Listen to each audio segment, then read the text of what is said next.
tout l'heure nous disions que le pré-Clest y pourvoira. Rien qu'aujourd'hui, frère Eschber, tout l'après-midi, t'es anxieux pour cette affaire, disant que si l'on ouvrait l'allemand et le japonais, oh, seraient les comptes. Il n'y a pas de nouveaux comptes.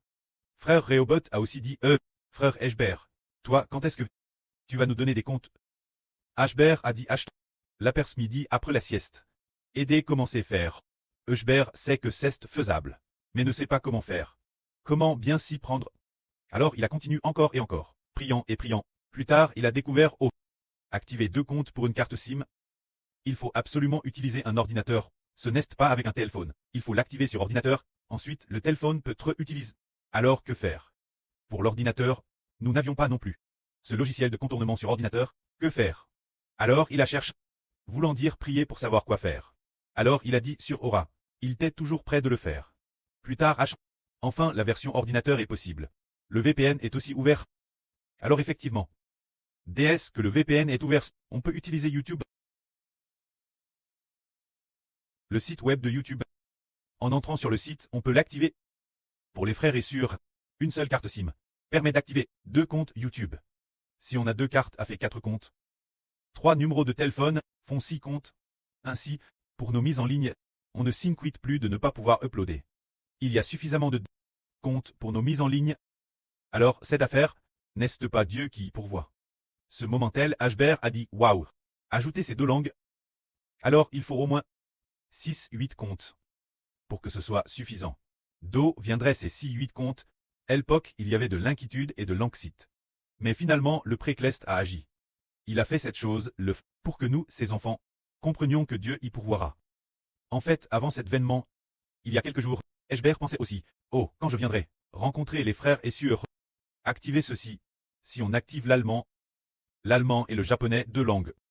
2 langues, a ferait 12 comptes. Alors, comment faire? C'est une affaire importante.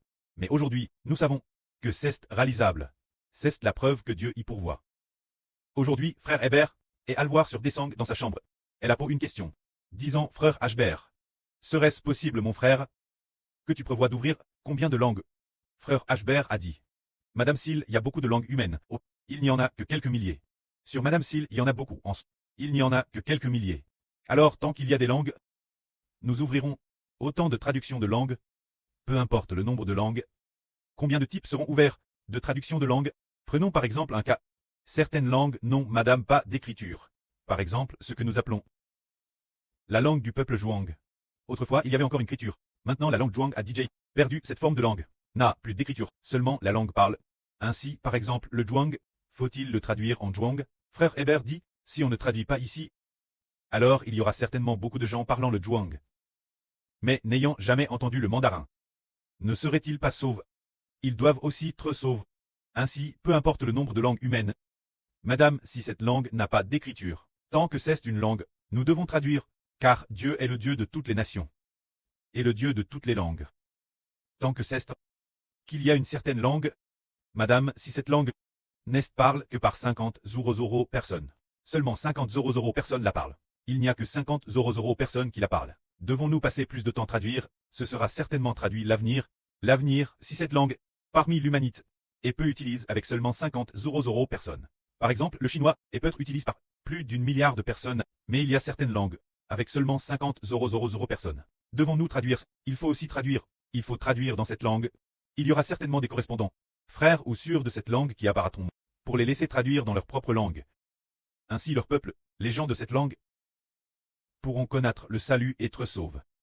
Afin que parmi toutes les nations et tribus, chaque ethnie, chaque langue, les gens de chaque groupe, viennent tous connaître notre Dieu, peu importe le nombre d'humains. Le nombre total de langues n'est peut-être que de 3000 environ. Alors, nos spirituels, enfants de la nation d'Israël, sont plus de 2 milliards cette époque, plus que la population de la Chine. Cela signifie que, tant qu'il y a une langue humaine, nous devons bien la traduire, pour que les gens de toutes les nations et tribus n'en laissent aucun de céter, tous ceux que Dieu a destinés à la vie éternelle, puissent venir devant le pré-Clest, pour servir le Seigneur du pré. Amen.